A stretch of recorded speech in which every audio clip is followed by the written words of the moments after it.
Welcome to the AC 24/7 Top Story Countdown. I'm Sonia Baghdadi. We'll guide you through the biggest headlines of the day. Our focus, advocating our rights, advocating health, and advocating Earth. Here's our pick for number 5. It's a common bone disease, but osteoporosis is undertreated and underdiagnosed. It makes you more susceptible to fracturing your bones, breaking bones with minimal to no trauma. As our age goes up, our bone mass can go down, especially in women after menopause, says Dr. Christine Jablonski with Orlando Health. 90% of our skeleton is built when we were young.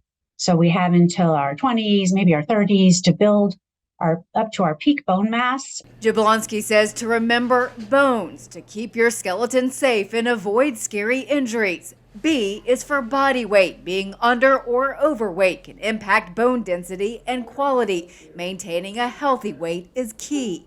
O, no more than 1 drink a day, as chronic heavy alcohol use can affect bone health and raise risk of osteoporosis later in life.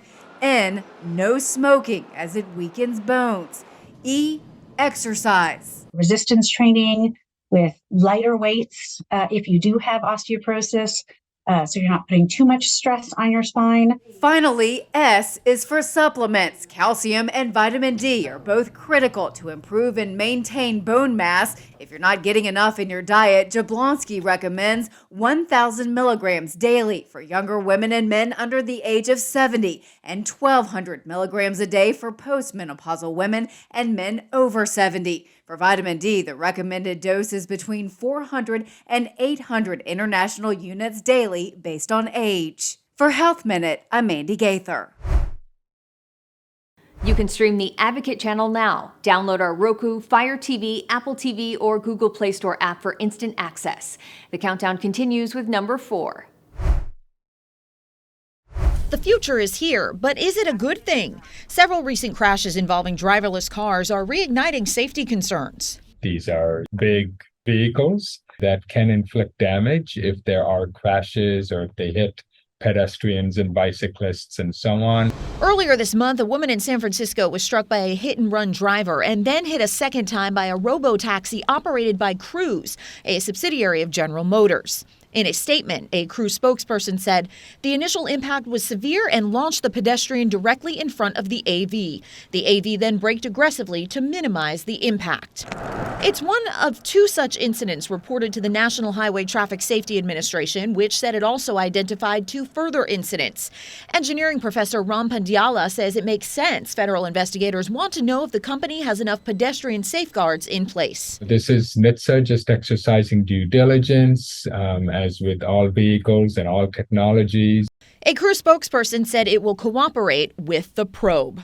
Pandiala lives in Arizona, where robotaxis operate. A lot of folks who take those rides, they are surprised as to how amazing the experience is. I think we'll just have to see how the data really demonstrates the potential benefits from a safety standpoint.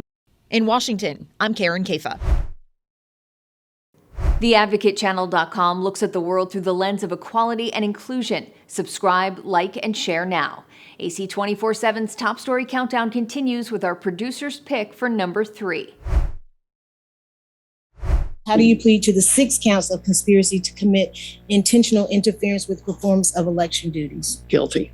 Former Trump attorney Sidney Powell appeared in a Georgia courtroom this morning, the second person to plead guilty in the sprawling case over efforts to overturn the 2020 election in that state. Do you understand that by pleading guilty, you are giving up the right to a trial by jury? Yes. As part of the deal, Powell will admit her role in the January 2021 breach of voting systems in rural Coffee County, Georgia, be required to write an apology letter to the citizens of the state, and pay nearly $9,000 in restitution and fines, as well as turn over documents. But she is not expected to face jail time. Prosecutors are recommending a sentence of 6 years probation. One name that did not come up at Thursday's hearing, her co-defendant, Donald Trump. The deal is the first by a member of his inner circle. I'm going to release the Kraken.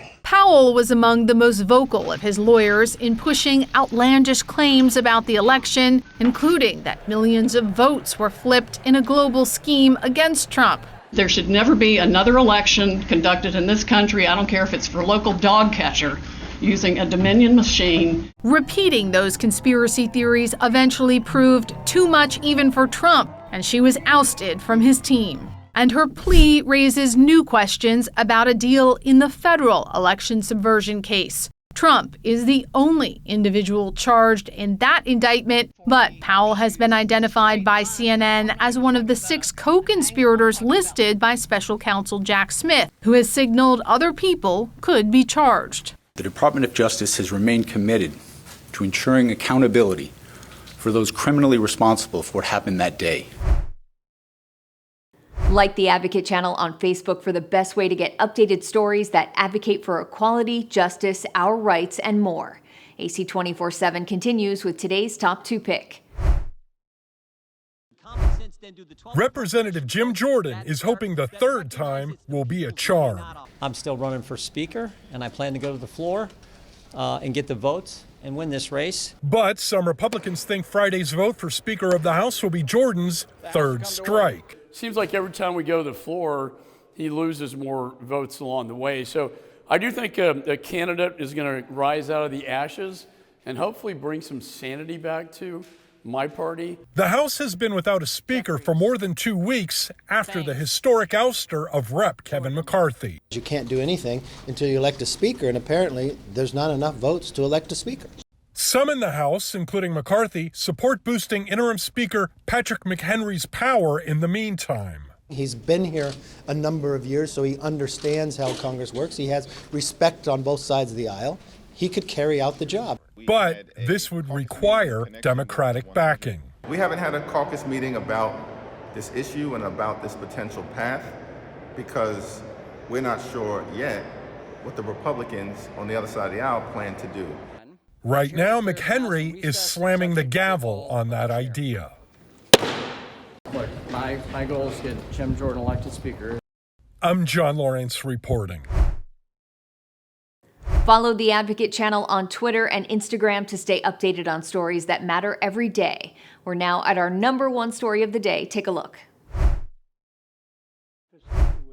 President Joe Biden addressing the nation from the Oval Office for just the 2nd time in his presidency. American alliances are what keep us, America, safe.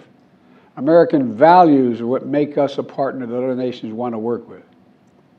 To put all that at risk if we walk away from Ukraine, if we turn our backs on Israel, it's just not worth it. Biden's appeal to Americans to support 2 allies in their 2 wars coming 1 day after his trip to Israel. As airstrikes on Gaza continue in the Israel-Hamas war, desperate scenes like this one outside of a hospital where mourners praying over the body bags of victims play out across Gaza. The United Nations warning of increasingly dire conditions in Gaza as access to water and food is limited. We have been here for 2 days trying to get water and there is no gas. For the sake of God, have mercy on us. Perhaps an ounce of hope as a convoy of trucks full of food, water, and gas wait in Egypt at the Rafah border crossing, prepared to enter Gaza and deliver critical aid as soon as allowed. And of course, if Rafah Gate is open to allow humanitarian aid to go in, we will be trying to get out the American citizens who are in Gaza who want to leave. Israeli Prime Minister Benjamin Netanyahu vowing to allow aid to enter Gaza via Egypt, but not through his own country until Hamas releases all hostages. We cannot give up on peace. We cannot give up on a 2-state solution. Israel and Palestinians equally deserve to live in safety, dignity, and peace. I'm Cole Higgins reporting. Thanks for watching the Advocate channel's top stories. We're on Facebook, Twitter, TikTok, and YouTube. Follow, like, and share, or check out advocatechannel.com for even more stories that advocate for you.